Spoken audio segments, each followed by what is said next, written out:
In a previous video, or a couple videos, I talked about my Smith and Wesson Model 3000 pump-action shotgun. Now this was made between about 1979 and 1986 by Howa in Japan. They had a tactical version, they had 12 and 20 gauges, and they had varying barrel lengths. After Smith and Wesson made these, they also were sold by Mossberg for a couple of years. Now, I know there's a lot of people out there like me that really enjoy collecting Smith and Wesson firearms. And as a Smith and Wesson collector, you may ask yourself, what could possibly be better than a vintage 1970s or early 80s Smith and Wesson shotgun? And there can really only be one answer to that question. Two Smith and Wesson vintage 12 gauge shotguns. So what I have here on the bottom is a Smith & Wesson Model 1000 shotgun, which was also made between the years of 1973 and 1975 by Howa Machine in Japan. They made two versions of this gun, the 1000T, which was for trap shooting, which is, I believe, what my model is because it has a modified choke, and then they made the 1000S as well. They also made this in 12 and 20 gauge, and like the Model 3000, Mossberg sold the Model 1000 for a few years after Smith & Wesson did.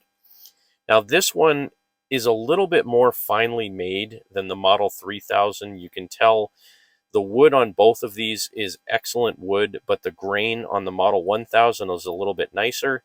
You have all that machine done scrolling or carving work on the sides of the receiver on the Model 1000, and both of these have that nice Smith & Wesson logo on the pistol grip.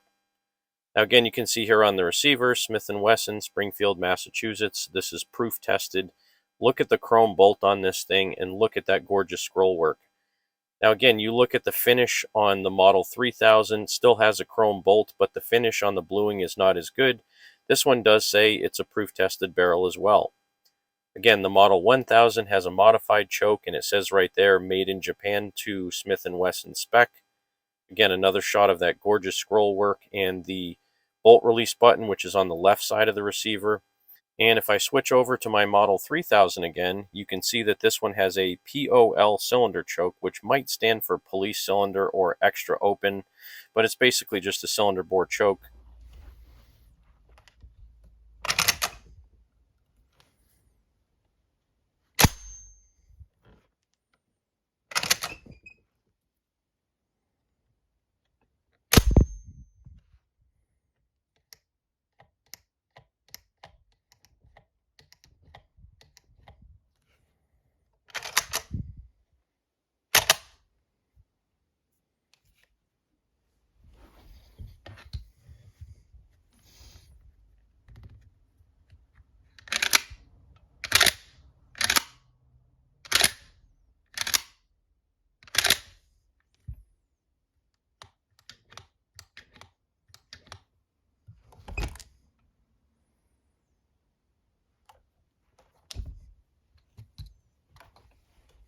Now again, the differences in the finish between the Model 3000 and the Model 1000 are considerable.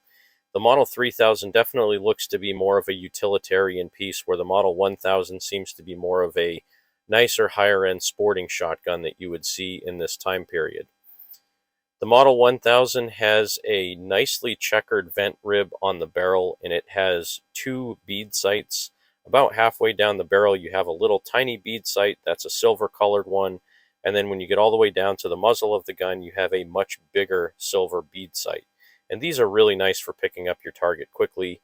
And again, on the Model 3000, it just has a smooth, non-vent rib barrel with that same large silver bead sight at the front of the barrel.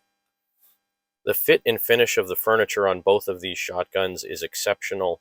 The checkering is really well done, and these have a very high luster finish on the stock and on the fore end.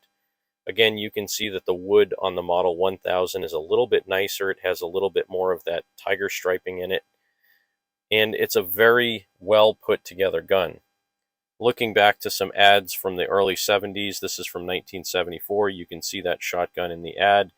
And again, in 1975, you can see a little bit more information on these.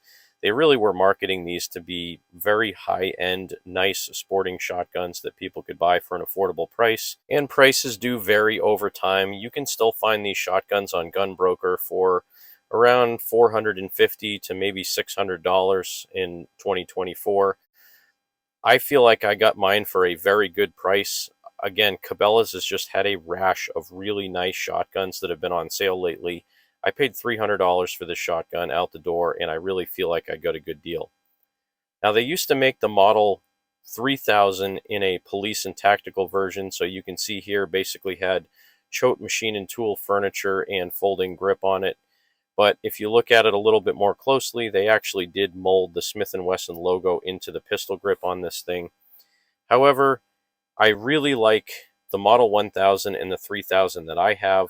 Those folding stocks, while they look really cool, they really stink to shoot when you're shooting a 12 gauge. They put all the recoil on your cheek, and I would much rather have a full stock. So I'm happy to add to my Smith and Wesson collection, and it was just really cool that just a couple months after I got the Model 3000 off a buddy of mine, I found this Model 1000 locally, right place at the right time, and once again, I'm an opportunistic shopper, so when I saw it and I had the money to buy it, I had to go back and get it. So thanks again for watching another edition of Cranky Gun Reviews. God bless America, support your 2A rights, get out there and shoot, and you remember, if someone asks you to give up some of your freedom for the greater good, remind them that freedom is the greater good.